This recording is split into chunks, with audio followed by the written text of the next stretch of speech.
I'm not sure if you're familiar with Nick Bantock.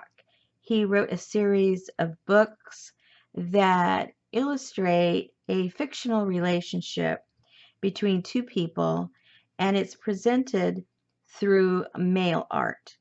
And he has a series, I'm not sure of how many exactly, but it goes into great detail, this relationship of these two people. And like I said, it's all done through correspondence.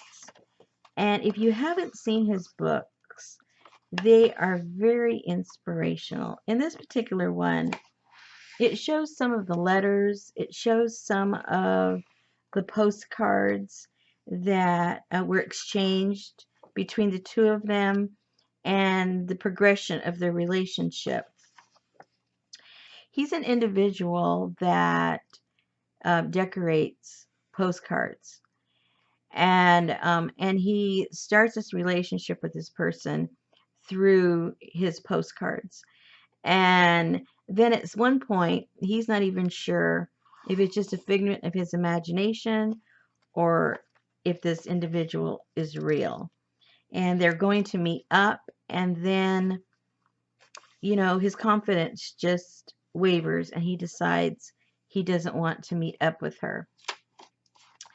But in the book, it has letters that they write back and forth to each other. And then there are postcards that he has decorated and turned into pieces of art. And those of us that are junk journalers, this is just so, so inspiring if you have not come across his books and his storyline.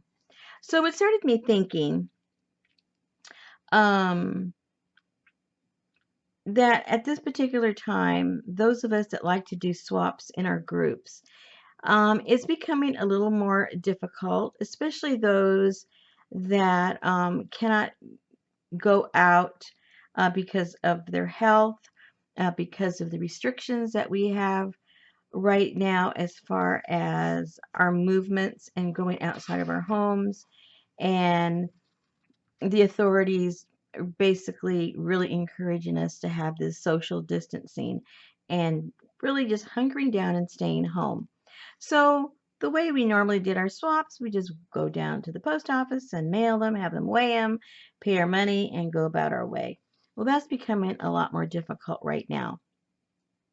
But art is still very important to us. So I thought it would be kind of cool if we started doing postcards like he did and create a correspondence between two individuals, two fictitious individuals, and we would have a storyline going on so that when we received our postcards, there would be some continuity to what was in the postcards, what the conversation was about, and then we would put them together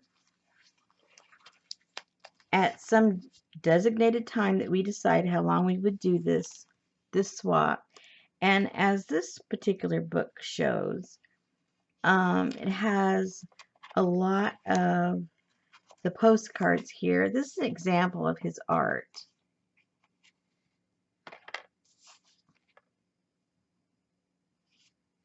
It's very interesting. And so we would have, at the conclusion of this particular swap, depending on how long it goes on, we would have some letters and we would have some postcards. And then we would decide, how we're going to house them, how we're going to keep them together. This is one option because there's a box there and it looks pretty cool. Then he has this other book where he has the envelopes be the actual pages, and then he has postcards, he has letters, he has all different kinds of things in there. And I thought that's how we would be able to display the correspondence that we're going to have between us. So let me put this way. So the storyline that I came up with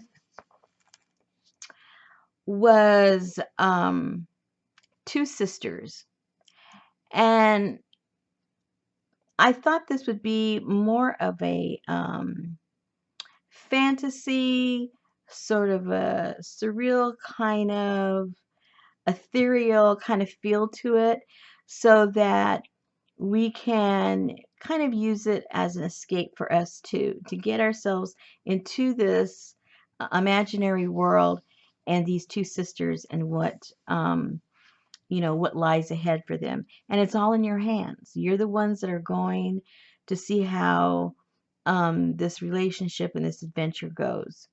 Now, the backstory is one of the sisters, the older sister, her name is Seraphina, and she was the one that was always very studious and very serious. And then the other sibling, um, she was the one that really was more fanciful in her thinking. So the way Seraphina operated was if she could not explain it, from some kind of logical point of view, she would just dismiss it. She was very analytical, and she thought that everything else was just foolishness. But all of that was going to come to a test. And the reason is Lyra. Now, Lyra was Seraphina's younger sister, and she was the dreamer of the family. She just, everything around her, was just um, mystical to her. She delved into everything and saw things at a different level than Seraphina could ever have imagined that she would be able to herself. So she dreamed all the time of these faraway places and the discoveries of secrets and mysteries that were around the world, things that she just sat and thought about. Now, all of this takes place in the late 1800s. Now, the reason I bring up the date is because Lyra, she had polio. And in those days, that was something that was sweeping the world. So at her young age of 16, she became confined to a wheelchair because of the polio. And she was unable to follow all of these dreams that she had had. So she became, I guess, what you would call despondent or melancholy. And that really saddened Seraphina, because even though Seraphina, she was all, serious about everything, she still took joy, in the fact that her sister, had all these fanciful thoughts. So she was really saddened by the fact that Lyra was not as happy as she knew her sister to be in the past. So she told her sister that she would search for the answer to the question that troubled her the most. So she asked her, what is it that really, really, begs the question, or I should say begs the answer. And so Lyra said, I want to know, where do the hummingbirds and the butterflies sleep? And Seraphina looked at her, and she realized she didn't know either where the hummingbirds and the butterflies sleep. And so began Seraphina's journey to places and people of discovery.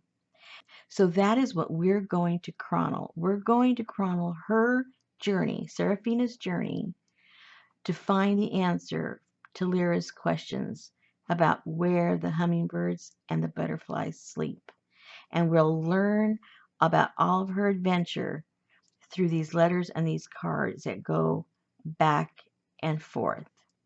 And so I hope, you find, some enthusiasm about this. It was so strange because after I thought of the story, it's funny how you have subliminal thoughts, because after I read back the storyline that I was thinking about, it just kind of hit me like a ton of bricks that I was really thinking about the collective way that I was viewing how we, in our everyday life, we just go along in our life. We're happy go lucky. We just do what we do and we have fun. We live our life. And then now, metaphorically, we've all been put in a wheelchair because we can't do the things we used to do. We can't go about the way we used to do. Maybe plans that we had have been put to a halt. And now what maybe our dreams and our hopes temporarily, only temporarily, have been squashed. And we too maybe have become saddened or melancholy because of the situation we find ourselves. And so we look for other things um, to try and get us out from that slump.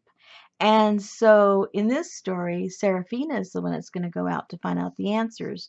But I think for a lot of us, we do it through our art. So through our art, we are going to go and we're going to go to different places and different lands and figure out the answers to that pressing question: where do the hummingbirds and the butterflies sleep?